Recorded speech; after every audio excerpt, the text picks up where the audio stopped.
इब्तिदाए कादर मुतलिक के बबरकत और लासानी नाम से। वो जो दिलों को भेद जानता है, वो जो रूह और जिस्म को सजा देने का इख्तियार रखता है, इस कुल कायनात पर उस खुदाए अजीम की सलामती हो।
इन अल्फाज का इस्तेमाल अपनी जिंदगी में अपनी फानी जुबान से अपने फानी जिस्म की फानी ख्वाहिशात के लिए हरगिज इस्तेमाल ना करें तो बेहतर होगा, क्योंकि अगर हम अपनी मर्जी पूरा करने का हक रखते हैं तो वो अजीम खुदा भी अपनी मर्जी पूरा करने का हक रखता है, और उसकी मर्जी हम पर बहुत भारी पड़ सकती है।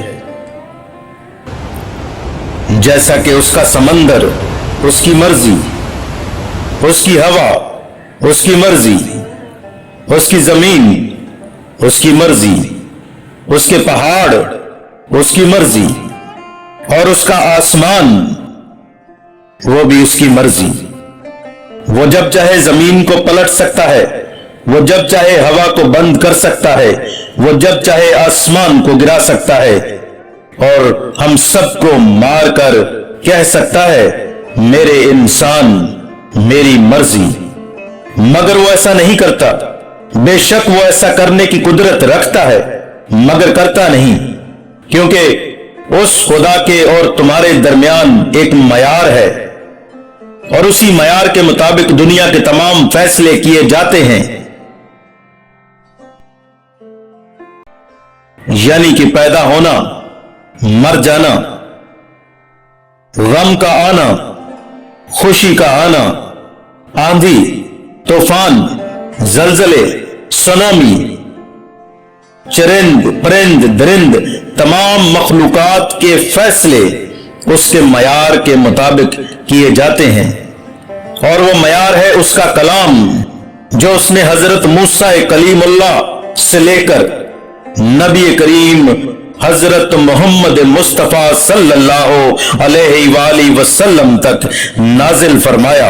और इसी मयार के मुताबिक वो दुनिया के फैसले करता है, और इसी मयार के मुताबिक वो रोजे कयामत को भी फैसला करेगा और कहेगा किसका जिस्म और किसकी मर्जी और कैसी आजादी, कौन सी आजादी चाहिए तुम्हें। क्या वो आजादी चाहिए जिस आजादी की वजह से खुदा ने अपने बंदा नूह के अलावा पूरी दुनिया को मार दिया, या फिर वो आजादी चाहिए जिस आजादी की वजह से खुदा ने अपने बंदा लूत को छोड़कर बाकी तमाम कौम को मार दिया, या फिर वो आजादी चाहिए जिस आजादी की वजह से कौम बनी इसराइल एक अरसा तक बियाबान में धक्के खाती रही, क्योंकि उन्होंने उस वक्त आजादी का गलत फायदा उठाया और आजादी के मतलब को गलत समझा, और जिन पत्थरों की मूर्तियों से उन्हें आजाद करवाया गया था, उन्हीं पत्थरों की मूर्तियों को खुद अपने हाथों से बनाकर पूजने लगे। दुनिया में कोई भी आजादी खुदा के कानून के बगैर अधूरी है, बेमायनी है, गुनाह है, और हम आज भी आजाद ही हैं।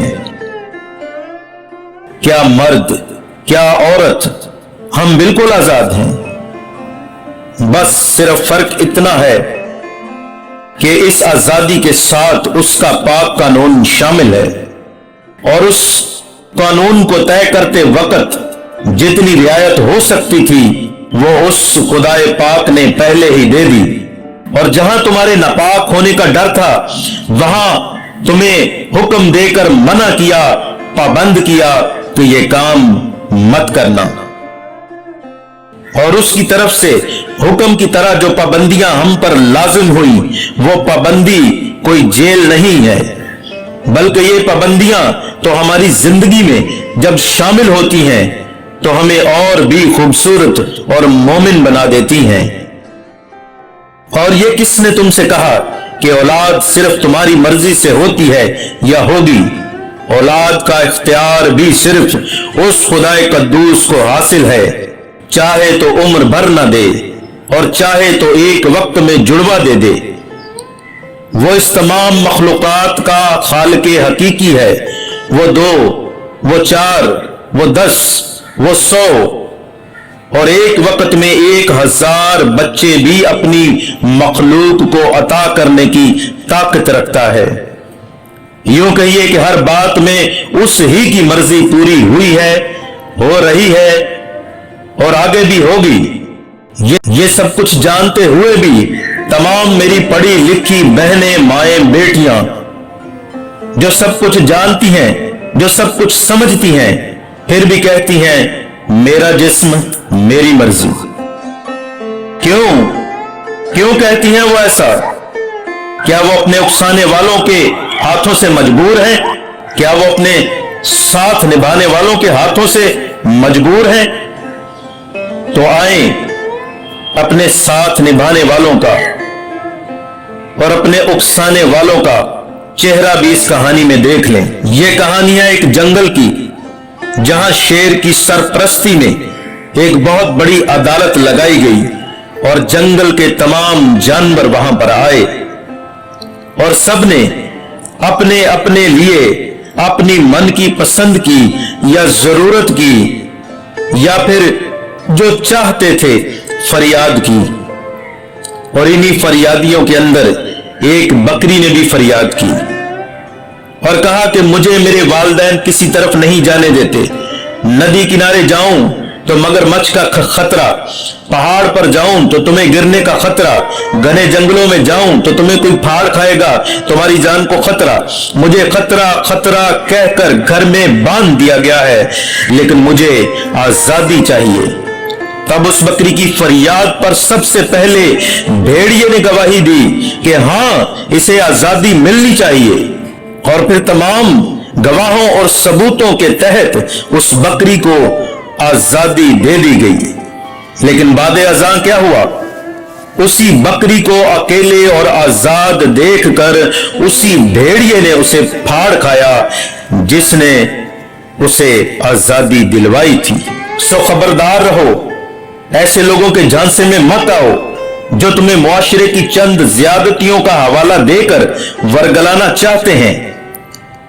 वो तुम्हें मुआशरे के बुरे काम तो दिखाते हैं, मगर ये नहीं दिखाते कि रोजाना कितने ही मोमिन उस खुदाए पाक की एक आवाज पर अपना सब कुछ छोड़कर उसके आगे सजदे में गिर जाते हैं और अपना सब कुछ भूल जाते हैं। ऐसे लोगों को याद रखो और मुआशरे की ज्यादतियों को भी मत भूलो, उन्हें भी याद रखो, लेकिन उन ज्यादतियों को अपने गुनाहों के लिए नई ढाल मत बनाओ, बल्कि इस हकीकत को समझो कि ऐसे कुछ नाजेबा वाकयात हमारे मुआशरे का तयन करते हैं। याद रखो कि हमारे खुदा की आंखें हर वक्त जमीन पर लगी रहती हैं और ऐसे नाजेबा वाकयात के वक्त हमारे लिए इम्तिहान के वक्त होते हैं। उस वक्त वो देखता है कि कौन सा मोमिन इन वाकयात के हक में है और कौन सा मोमिन नहीं। اور کون سا مدعی سچا ہے اور کون سا مقدمہ سچ کی بنیاد پر ہے اور کون سا دروغہ ایماندار کو پکڑتا ہے اور کون سا بے گناہ کو اور کون سا جج میرے قانون کو سامنے رکھ کر فیصلہ کرتا ہے اور کون سا نہیں، اور کون سے لوگ جو ایسے واقعات کو سامنے رکھ کر اور میرے قانون کو سامنے رکھ کر دنیا کی اصلاح کرتے ہیں، اور کون سے ایسے لوگ ہیں جو اپنے بدن کی فانی اور ناجائز خواہشات کے لیے ایسے نازیبا واقعات کو اپنی ڈھال بناتے ہیں۔